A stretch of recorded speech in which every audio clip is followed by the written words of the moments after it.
नमस्ते दोस्तों, मैं हूं डॉक्टर अजय शुक्ला और आप देख रहे हैं कॉमर्स विस्टा। आज जो आपके सामने मैं वीडियो बना रहा हूं वो है सिनॉप्सिस की पीपीटी प्रेजेंटेशन पे। आपके कई ऐसे रिसर्च स्कॉलर्स हैं जिनको ये डाउट रहता है कि हम सिनॉप्सिस की जो पीपीटी बनाएंगे प्रेजेंटेशन के लिए उसमें क्या कंटेंट जाना चाहिए और कितना जाना चाहिए। तो आज उसके बारे में आपको इस वीडियो के थ्रू बताऊंगा, लास्ट तक बने रहना। चलिए शुरू करते हैं। आपके सामने मैंने अपनी ही थीसिस का जो मेरी अवार्ड हो चुकी है उसका एक पीपीटी प्रेजेंटेशन बना के रखा है, जस्ट अ डेमो वन, जिससे आपको मैं समझा सकूं। तो ये आप ध्यान से देखिए कि यहाँ पे पूरा मेरा टॉपिक लिखा हुआ है और जो मैंने स्पेशल रेफरेंस दिया था प्रयागराज डिस्ट्रिक्ट को वो मैंने किया हुआ है। फिर सिनॉप्सिस फॉर फुलफिलमेंट, मतलब पहले पेज पे आपका ये डेकोरेटिव पेज होता है जिसे कवर पेज भी कहा जाता है।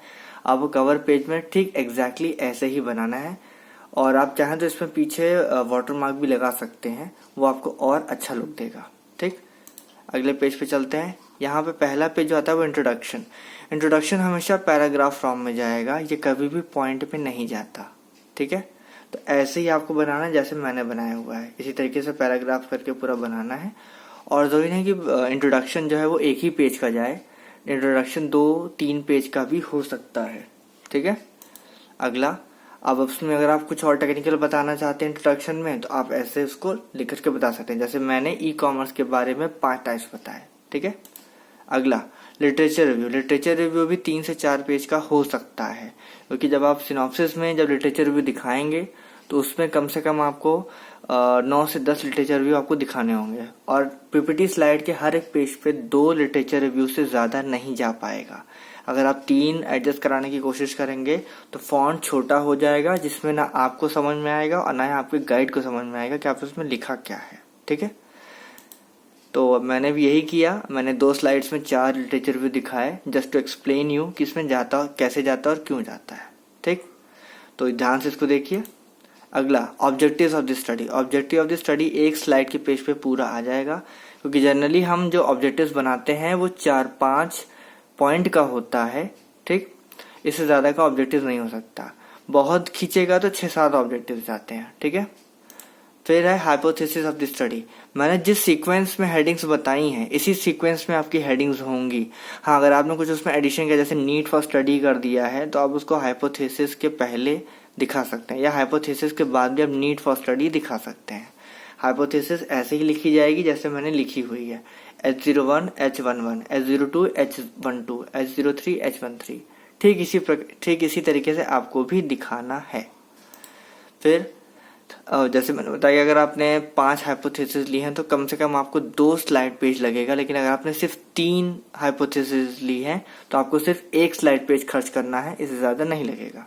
ठीक है, फिर रिसर्च मेथोडोलॉजी। इसके बारे में आप लोग को ब्रीफली जो है आपके कोर्स वर्क एग्जाम में बताया गया है कि रिसर्च मेथोडोलॉजी होती क्या है। तो ऐसे ही आपको दिखाना है, ऊपर हेडिंग और फिर ये बॉडी टेक्स्ट।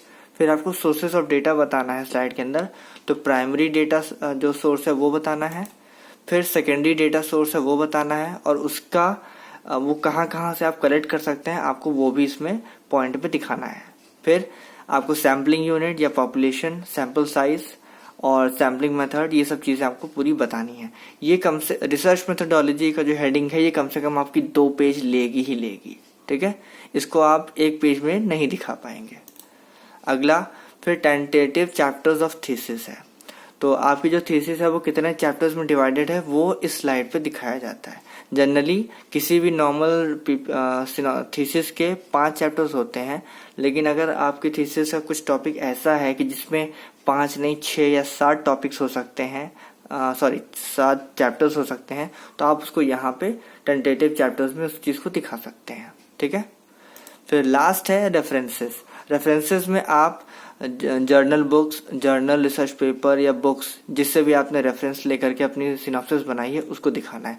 यहाँ मैंने सबसे पहले लिंक्स दिखाया है कि इन लिंक्स को मैंने जो है कंसल्ट किया था। ठीक, अगला ये रहा आपकी जर्नल्स, तो इसको भी मैंने इस तरीके से रेफरेंस किया हुआ है। ठीक इसी तरीके से आपको भी रेफरेंस करना है। क्लियर हो गई बात? तो और इसके बाद जो आपका चैप्टर बनेगा वो होगा लास्ट पेज जो होता है वो होता है थैंक यू का। उसको जरूरी नहीं है बनाना, लेकिन आप अपने प्रेजेंटेशन पर्पस के लिए इसको बना सकते हैं। तो आई होप ये वीडियो आप लोगों को पसंद आएगा। मिलते हैं अगले वीडियो में अगले कंटेंट के साथ। Thank you so much.